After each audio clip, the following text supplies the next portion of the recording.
So yun po siya ay encrypted na ng ransomware po.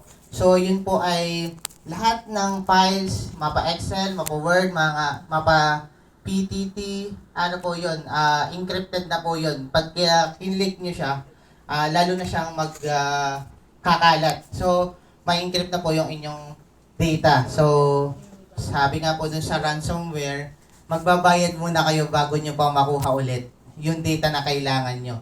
Pero yun ay hindi natin alam kung kahit nakapagbayad na tayo, syempre, nasa kanila na nung una pa lang. Hindi naman kasi ibabalik yun ng kompleto, kundi kulang-kulang. Kumbaga, nakuha na niya, ibabalik niya lang ng, kumbaga, kinapi ko na lang, ako ang hacker, kinapi ko na yun, ibinalik ko lang sa inyo ulit.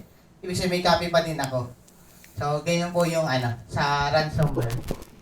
So, spear phishing is a type of phishing campaign that targets a specific person or group or often will include information to be known as interest to a target such as current events and financial documents. So, ito naman pong spear phishing, katulad lang din po ng